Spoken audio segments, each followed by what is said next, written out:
Hey, everybody, welcome to Redeemer. Today, I want to talk to you about isolation.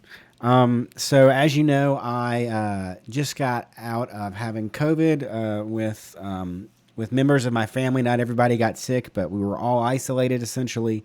And then once we were better, of course, my daughter got a cold for a couple of days, so we kind of went back into doing that.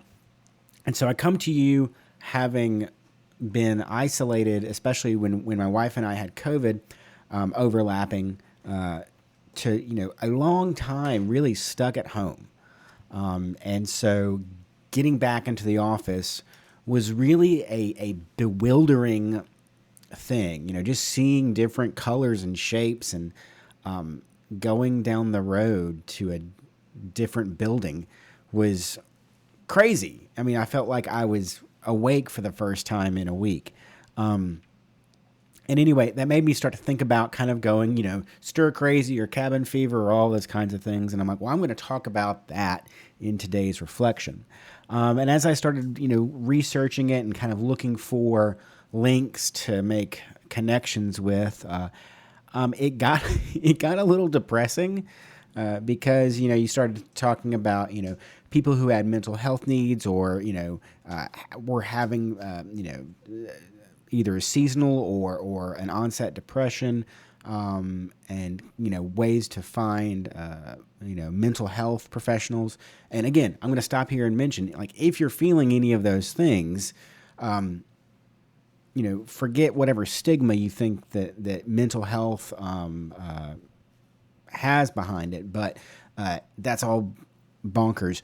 Go seek a mental health professional if you're feeling depressed, extra lonely, feel like the weight of the world is too much, or that you are not enough to meet the challenge, or if you feel like an incredible amount of shame for yourself or who you are or your body or any of that kind of stuff. If you need help, please seek help. Call me and I can refer you to someone. But anyway, that being said, if you need mental health, if you need a just like your body needs a checkup every year, and just like your car needs a tune-up, our emotional and mental health need a tune-up, a check-in as well. So there is absolutely no harm in that. But as I was going down this road of inquiry, I realized I was going to just end up saying, hey, if you need a mental health professional because of isolation, then go and seek that person. And that was going to be the end of the reflection. But I thought about, well, the historical isolationists in the church, to give a bit of church history, would have been the early desert fathers and other hermits, and especially the anchorites.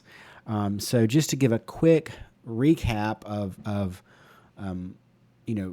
people who did religious hermitage, were those early Christians who wanted to either wander the desert like Jesus did, or to get away from an established society or town or civilized area, to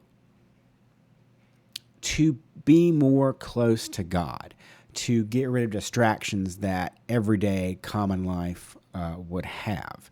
And obviously, being a hermit is not unique to Christianity.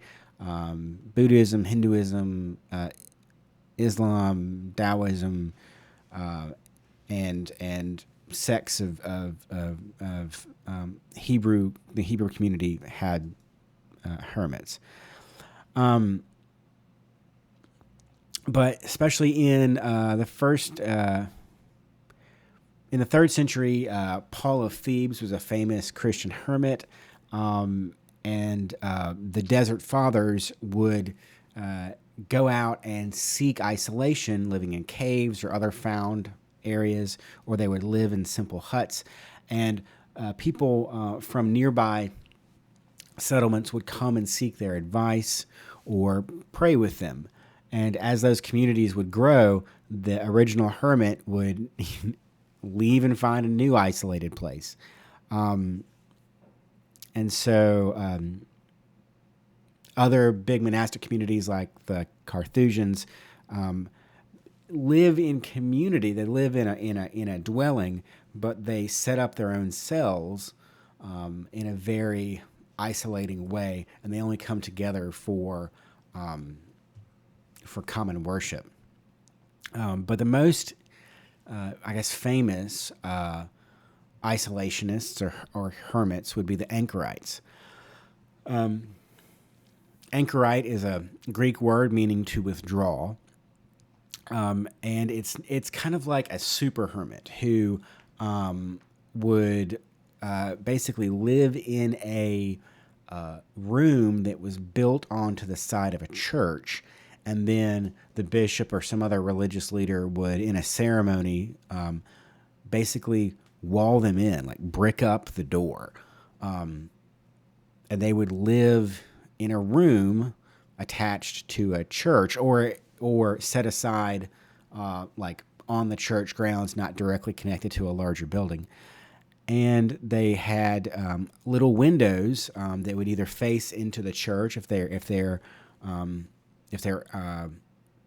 anchorage was attached to a church. It would have like a little window where they could participate in the services and like hear and listen to that.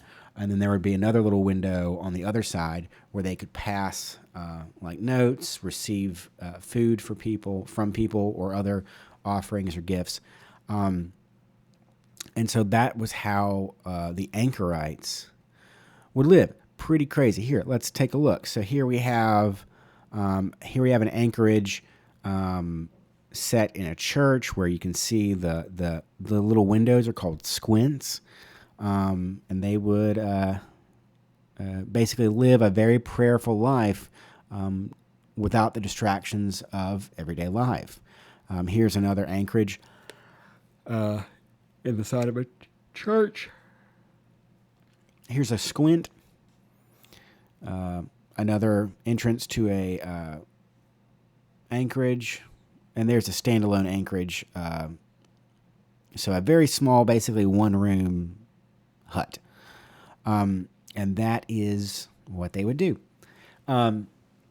Anchorites got so well known that they were seen as holy women and holy men, and their advice and their wisdom and counsel were sought out by all the people in the area.